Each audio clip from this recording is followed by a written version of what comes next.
The president spoke about climate change, prescription drugs, and supporting fellow Democrats in a whirlwind less than 24-hour appearance here in Western Washington.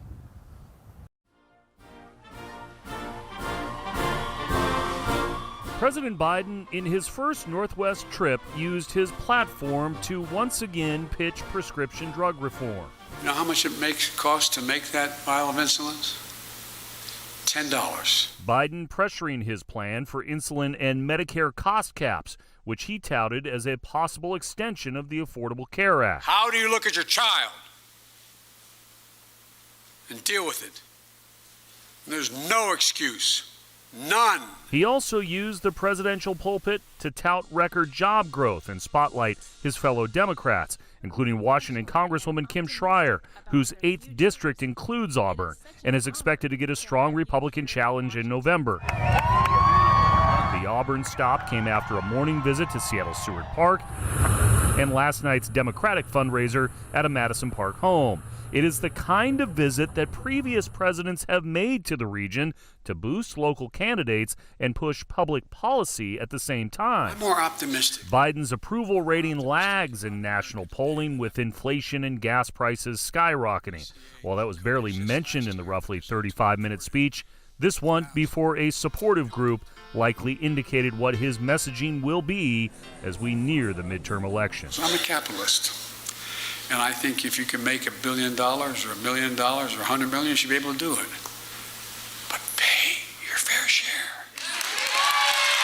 Pay your fair. There were about 200 people here at the Green River College Student Union building, made up of elected dignitaries and invited students. It was the only real public event of this swing through Western Washington by President Biden. That's the story for now. Live in Auburn, I'm Chris Daniels, King 5 News.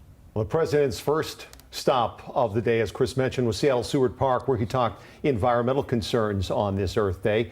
The president signed a massive executive order aimed at protecting old-growth forests. The president says the trees provide a buffer against climate change. Governor Inslee, Senator Patty Murray, Senator Maria Cantwell, and Congresswoman Kim Schreier were all on hand for this signing. These are the forests that store, sequester incredible amounts of carbon and help us fight climate change. The forests that are home to majestic trees like the ones here in this park's magnificent forest. The executive order aims to safeguard old-growth forests on federal lands as part of efforts to reduce wildfire risks. It directs federal land managers to define and catalog those trees within a year. People lined up outside Seward Park ahead of the president's visit. King 5's Brady Wakayama was there and reports from Seward Park. Dozens of people lined the streets near Seward Park to get a glimpse of President Biden. The president was scheduled to sign the executive order here at the park at 10:30 this morning, but he was delayed. Hundreds of people, young, old, and of all races, showed up with their phones and cameras hours before just to get a good spot to see the president and the motorcade. Despite the long wait, people we spoke with said it was worth it to see the commander-in-chief.